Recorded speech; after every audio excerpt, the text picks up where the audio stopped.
Hi, this is Christopher Kelsall from AthleticsIllustrated.com. Welcome and thank you for tuning in to this podcast.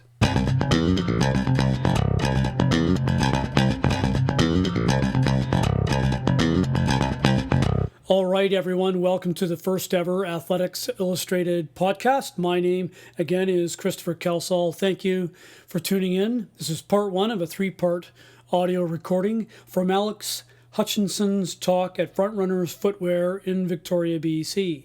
He's a former elite middle distance runner, scientist, and a well-respected journalist. You'll find his articles in the New York Times, Runner's World magazine, Canadian Running magazine, Outside magazine, Outside Online, New York Post, as well as sweatscience.com. He is now a New York Times best-selling author of his book titled Endure, Mind, Body, and the Curiously Elastic Limits of Human Performance. Enjoy part one. So, as Chris may have mentioned, and I'll probably mention several dozen more times, I wrote a book recently called Endure. And the question I'm trying to ask in the book is, what are the limits of endurance? If you reach a point where you can't run any farther or faster, you can't maintain your pace anymore, or in other contexts in life, you reach the point where you can't go on, what is it that's actually holding you back? And I don't want to give away the surprise secret ending, but the theme that I kept coming across in all the research that I was looking into is that limits that feel physical to us, that feel totally non-negotiable, are in almost every case, they're mediated by the brain. That doesn't mean that they're all in your head and you can just decide to change them, just because you want it more. But it does mean that they're not quite as immutable as they may feel, that there is some negotiability. You can push your limits in a little bit, in a little bit. So I'm going to talk tonight about some of the research that led to that conclusion, but I'll start by going back, trying to explain why I think it's an interesting question to ask, why it's worth spending actually quite a long time. It was, I guess, 2009, I think, is when I started telling people that I was working on a book about the limits of endurance. I saying, hey, I'm working on this big book. Can I come to your lab? Can I come and hang out, see what you're doing? I'm going to write a book. A lot of time has passed, and I'm sure a lot of those people long since gave up that I was ever going to actually write the book. But I did, and it was an interesting way to spend, 9 years of my life, because I was so interested in the topic. And that started a lot longer ago than 10 years. It actually started during my time as a runner. And I'm still a runner. I run pretty much every day, and I race. But in high school and university, I was a middle distance runner on the track. I ran mostly 1,500 meters. And my goal in high school and university was to break 4 minutes for the 1,500. 1,500 is a little bit shorter than a mile. It's equivalent to about a 4:18 mile. And when I was about 16, I ran 4:02. And so I thought, hey, 4 minutes, no problem. It's coming, very soon. But I hit a plateau where over the next 4 years, I was running the same times over and over again. I ended up, by the time I was 20 in my third year at university, my best time was 4:01. And I had run basically for 4 years the same times.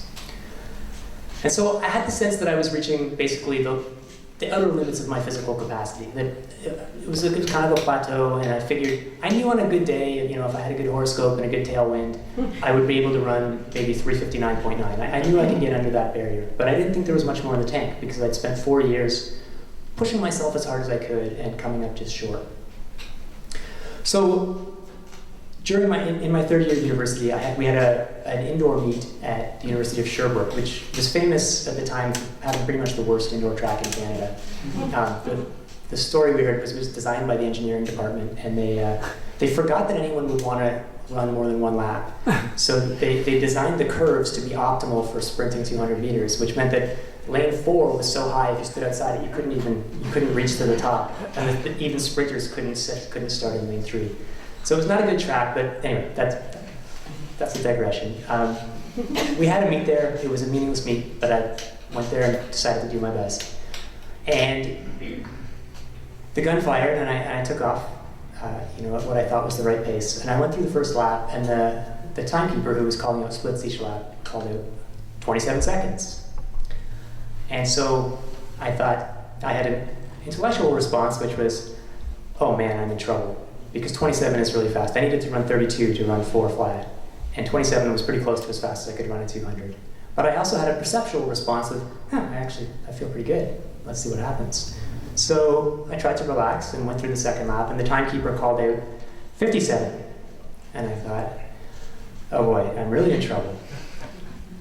But I also thought, I actually still feel pretty good. Maybe something's going on here. Maybe I'm having a good day. Third lap went by, and once again, the split was really fast. I felt fine, and at that point, I just decided, hey, this is my day. I'm just going to put my head down and run as hard as I can to the finish. I stopped paying attention to the splits because, for one thing, they were so far ahead of what I was used to running that they didn't have any meaning for me anymore. And I ended up crossing the line in 3:52.4. So it was a 9-second personal best after 4 years of being totally stuck. It was a good feeling. It's the kind of feeling you wish you could buy. It's the kind of feeling that 30 years later means you're still running, kind of chasing that feeling, trying to experience it again. Anyway, after the race, I was debriefing with some teammates. One of my teammates had taken my splits for me so I could put them in my log so I could obsessively analyze them for months afterwards. And I was like, so how about that first lap, 27? I was like, no, he went out in like 30, 31. I was like, what? In the second lap, 57? No, he 60, 61. So I don't know. I still don't know exactly what happened, but either the timekeeper started his watch late, or maybe there was a translation issue. It was in Quebec. It was like, Vincent, 27. For whatever reason, he tricked me into thinking that I was going way faster than I'd ever gone before, having the day of my life. And as a result, I did. I had the day of my life. And what was interesting is that once that switch was flipped, I never again had trouble breaking 4 minutes. I never struggled to break 4 minutes again. And in fact, in my next attempt at 1,500 meters, I ran 3:49. And in the race after that, I ran 3:44. So in the space of 3 races, all of a sudden, after 4 years of being stuck within a second, I improved 17 seconds in 3 races, qualified for the Olympic trials. And so that experience is the kind of, that's the seed of this book, because after that race, after that series of races, I could never again cross the line and think, oh, I just gave everything I had. Because I'd had 4 years of crossing the finish line and thinking I'd given everything, when clearly from that sudden change, I'd always had more in me, but I hadn't figured out how to access it. So after that moment, I always still wondered, I thought maybe there's more in me, maybe I can access, maybe I can run 3:38, maybe I can run 3:34, who knows? And I didn't run 3:38 or 3:34, but it sparked that interest. And so, as Chris said, I actually started out as a physicist. I worked as a physicist for about a decade, or not quite. And in my late 20s, I became a journalist. I started out at a newspaper in Ottawa, and then I went freelance after about a year. And so I had science as my background and running as my passion, endurance as my passion. So pretty soon I started writing about the science of endurance, and not so much about who was winning races, but about why people won them and how. And I soon came across some research by a guy named Tim Noakes. He's a South African researcher. He wrote The Lore of Running, which Chris mentioned. And he had an idea in the late 90s, an idea he called the central governor model. And what he said is, look, for most of the 20th century, physiologists have focused on the human body as a machine, as sort of thinking of it like a car. If you know how much fuel is in the gas tank of a car, and you know how much air is in the tires, and what the temperature of the radiator is, and so on, you have a pretty good idea of what a car's limits are. And when it runs out of gas, it's going to stop. And that's how physiologists had kind of approached the human body, and they've made amazing progress in understanding the machinery of the body, in understanding VO2 max, which is the fastest rate at which you can bring oxygen from the air into your system and into your muscles. Lactate threshold, running economy, which is analogous to the fuel economy of a car. It tells you how much energy it takes to run at a given pace. If you take someone into a lab and measure all these parameters, you can come up with a pretty good estimate of what they'll be capable of for, say, a marathon. But by the end of the 20th century, what was clear is if you took let's say you took a bunch of Olympic athletes, you could put them into a lab and run every test you could think of, but you wouldn't be able to figure out who was actually going to win the race. That it wasn't enough to tell you who was going to finish at the front. And so what Noak said is, look, we've been kind of forgetting about the driver of the car. That all this talk about VO2 max and lactate leaves out the role of the brain. So we all know the brain is involved, like in endurance, but the conventional physiological models didn't incorporate that into understanding what the limits of endurance were. So he came up with this idea, which he called the central governor model, and his basic argument was that we have an evolutionarily driven system or instinct or some sort of mechanism that prevents us from reaching our absolute physical limits, because it would be bad. If you're chasing a kudu 20 miles from the campsite and you allow your brain lets you just run until you run out of gas and you fall on your face, you're going to die. So you need to have some system that warns you not to exhaust your resources, and that maybe prevents you, even against your will, even if you want to go as hard as you can, that prevents you from going right to your absolute physical limits. And so one of Noakes' favorite slides to put up during his talks, he would put up a slide of a picture just after the finish of the 1996 Olympic Marathon, which was won by a South African, which is why he liked it. So there's the gold and silver medalists jogging around the track waving their flags. And the race was won by 3 seconds. So if you can imagine, if there's a situation in which you would voluntarily run yourself to oblivion, it's when you enter the Olympic Stadium and you're 3 seconds away from immortality. If you can just make up those 3 seconds, you'll be the Olympic champion.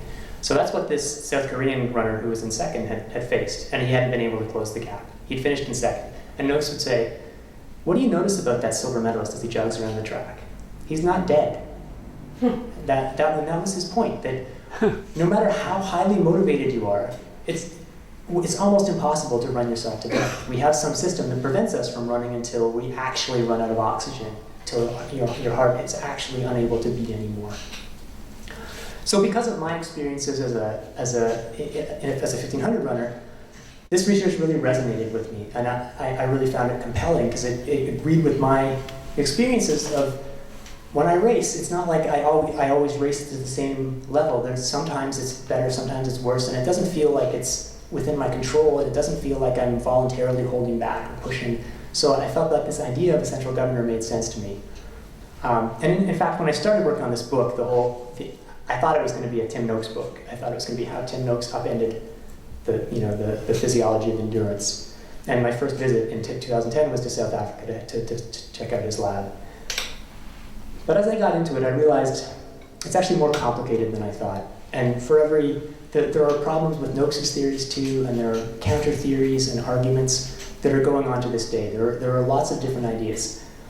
And that's why it took me so long to write the book. And at a certain point, again, another spoiler to the book is that I don't have the final answer at the end of the book. People are still arguing about what endurance really means. And at a certain point, I had to say, okay, well, I'm going to write the book, even in the knowledge that the day I publish it, there will be another study that's totally fascinating, and I'll wish I could have put it in. And that's already happened like half a dozen times.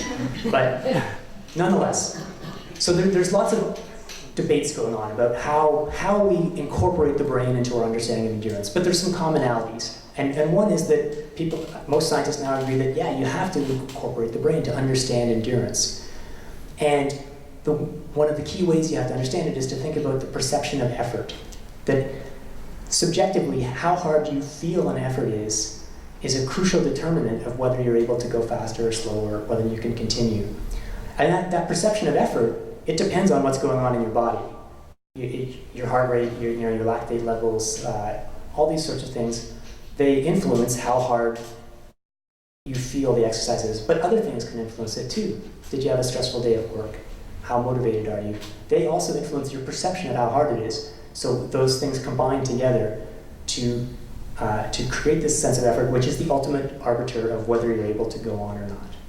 All right, that concludes part 1 of the 3-part series talk by Alex Hutchinson in Victoria, BC at Frontrunners Victoria. Stay tuned for part 2 and part 3 coming soon.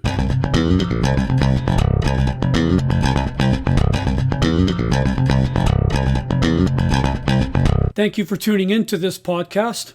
Please follow on Twitter at twitter.com/athillustrated and visit athleticsillustrated.com, home to over 1,500 interviews with many of the most noteworthy athletes on the planet.